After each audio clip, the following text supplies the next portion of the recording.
Hello and welcome friends to our YouTube educational channel maths the fun. आज हम लोग इस क्लास में जो पिछले दिनों पढ़ा था यूक्लिड ज्योमेट्री, उसके कुछ क्वेश्चन को सॉर्ट आउट करेंगे और फौरन हम लोग लाइन्स एंड एंगल्स पे जाएंगे, क्योंकि लाइन्स एंड एंगल्स हमारे टर्म 1 का सिलेबस है और ये यूक्लिड ज्योमेट्री हमारे इस टर्म में या ये excluded part of the mathematics है, इसको हम लोग काउंट नहीं करते। बट हम लोगों को चूंकि स्टडी में लाना था और इसके यूज से हमें बहुत सारे थ्योरम को प्रूफ करने में और बेसिक फैक्ट को, ज्योमेट्री के बेसिक फैक्ट को जानने में मदद मिलती है, इसलिए हमने इसे पढ़ा है। ठीक है, तो पहला क्वेश्चन कह रहा है which of the following statements are true and which are the false. पहला में हमको ट्रू फॉल्स चेक करना है। पहले में हमें क्या चेक करना है? ट्रू फॉल्स चेक करना है। ट्रू फॉल्स में पहला कह रहा है only one line can pass through a single point. एक सिंगल पॉइंट से सिर्फ और सिर्फ एक ही लाइन पास करती है। क्या यह कहना सही हो सकता है? नहीं। तो पहले का फर्स्ट जो हो जाएगा यह फॉल्स कहलाएगा।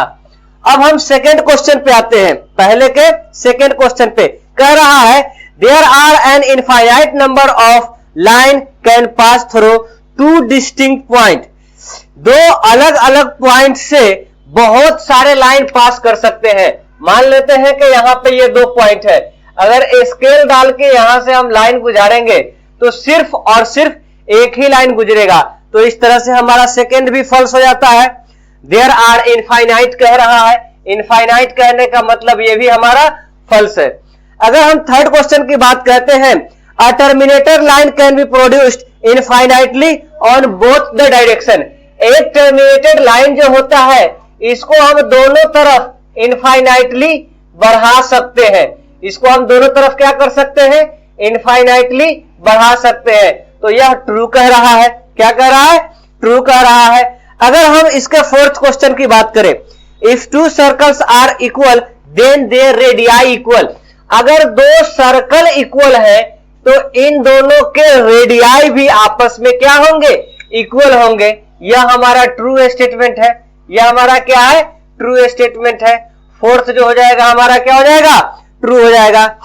अब अगर हम फिफ्थ की बात करें A B is equal to P Q, figure दिया गया हुआ है, फिफ्थ में फिगर दिया गया हुआ है A B is equal to P Q दिए हुए हैं और फिर P Q is equal to X Y दिए हुए हैं। क्या दिए हुए हैं? P Q is equal to X Y दिए हुए हैं। तो हम कह सकते हैं things which are equal to the same things are equal to one another. Axiom है ना, axiom number 1, things which are equal to the same things are equal to one another. यह चीजें जो एक दूसरे के बराबर हो, चीजें जो एक सेम ही चीज के बराबर हो, एक दूसरे के बराबर होंगी। तो यह क्या हो जाएगा? ट्रू हो जाएगा। A B is equal to X Y, यह क्या हो जाएगा? ट्रू हो जाएगा। पांचवा भी हमारा ट्रू हो गया। अब अगर हम दूसरे क्वेश्चन पे आते हैं give the definition for each of the following terms. यहां कुछ टर्म्स दिए गए हैं, इनको डिफाइन करना है, डेफिनेशन इनका लिखना है। Clear? Are there other terms that needed to define the first. क्या कोई ऐसे भी टर्म है जिससे इसको डिफाइन किया जा सके? What are they and how might be you define them. आप इसे कैसे दिखा सकते हैं? दूसरे क्वेश्चन में कह रहा है पैरेलल लाइंस। क्या कह रहा है? Parallel lines. पैरेलल लाइंस किसे कहते हैं? Two a pair of lines which do not intersect even produces. एक ऐसी लाइन जिसे आप बढ़ाने के बाद भी एक दूसरे को इंटरसेक्ट नहीं करती हो, इवन प्रोड्यूसेस। अगर इसको इनफाइनाइटली बढ़ाया भी जाए तो यह इंटरसेक्ट नहीं करे, ऐसे लाइन को हम क्या कहेंगे? पैरेलल लाइन कहेंगे। और यह पोस्टुलेट नंबर 5 क्या है? पोस्टुलेट नंबर 5 से हम इसे समझ सकते हैं कि अगर दो लाइन के ऊपर कोई तीसरी लाइन इंटरसेक्ट करती है, जिधर के एंगल का सम 180 से कम होता है उधर लाइन इंटरसेक्ट कर जाएगी। जिधर 180 से ज्यादा होगा उधर लाइन कभी भी इंटरसेक्ट नहीं करेगी। और जब ये एग्जैक्ट 180 डिग्री होगा दोनों तरफ का कोइंसिडेंट एंगल का पेयर का सम, तो यह पैरेलल लाइन हो जाएगा।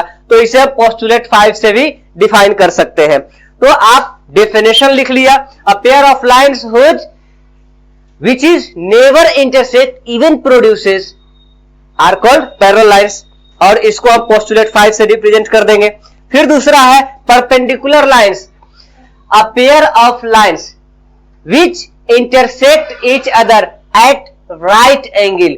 At right angle is called perpendicular line. किसे कहेंगे? perpendicular line. एक ऐसा लाइन का जोड़ा जो एक दूसरे को 90 डिग्री पे इंटरसेक्ट करता हो. कितने डिग्री पे इंटरसेक्ट करता हो? 90 डिग्री पे इंटरसेक्ट करता हो.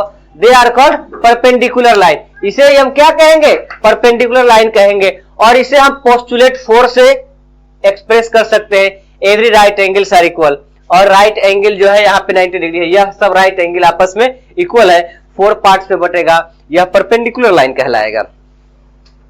फिर अगर हम लाइन सेगमेंट को डिफाइन करने की बात करें तो लाइन सेगमेंट किसे कहते हैं? तो अ पार्ट ऑफ लाइन. क्या? अ पार्ट ऑफ लाइन आप कह सकते हैं. लाइन के एक टुकड़े को हम लाइन सेगमेंट कहेंगे. A B. यह जो अगर दोनों तरफ से इसको खत्म कर दिया जाए तो यह 2 एंड पॉइंट.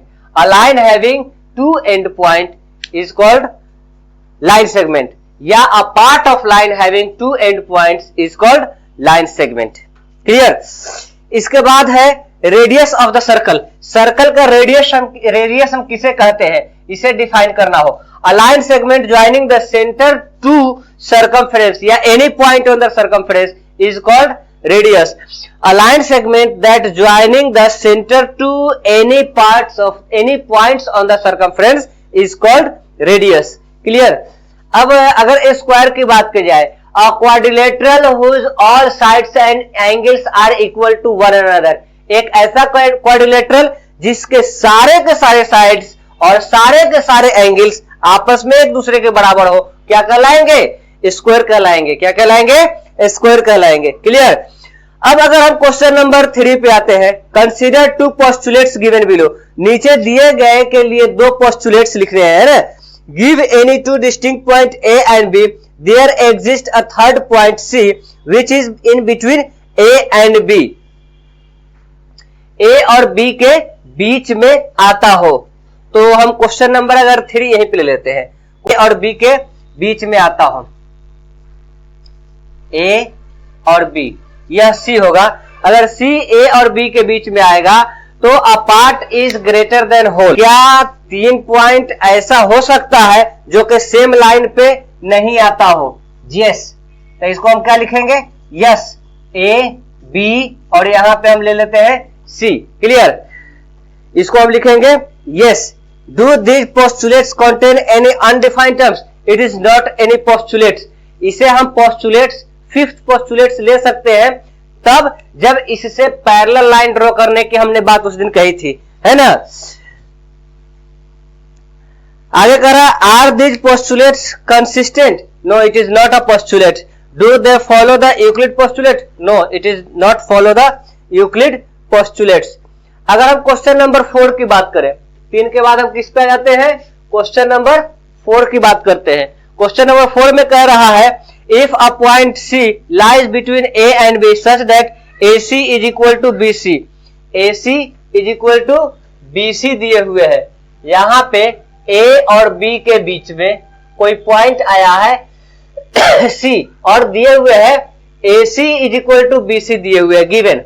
ये क्या है? गिवन. आगे हमको कह रहा है then proof that AC is equal to 2AB. हमको AC को 1/2AB के बराबर प्रूफ करना है. तो हम यहाँ AC हमको रखना है.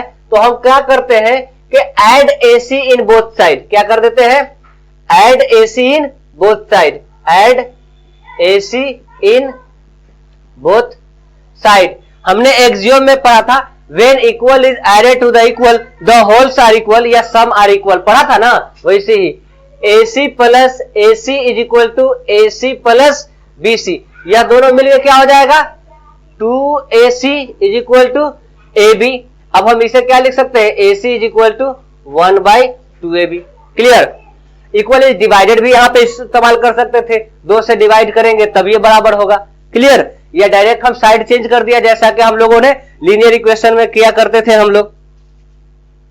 इन question number 4 point C is called the midpoint of line segment AB. Prove that every line segment has one and only one in point. ये बहुत इंपॉर्टेंट क्वेश्चन होता है. Question number 5 show that each and every line having one and only one mid point. इसे हम A B लेते हैं। हम लोगों ने जिस तरह से रेशनल इरेशनल के लिए पढ़ा था, कोई भी नंबर मान लिया कि रेशनल है तो उसे इरेशनल साबित करने के लिए क्राइटेरिया रेशनल का देखते हैं, वो पूरा करता है कि नहीं, फुलफिल करता है कि नहीं।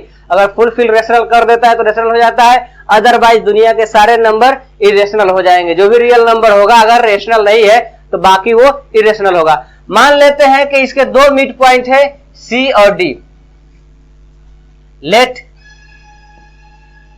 ए B having two mid point, to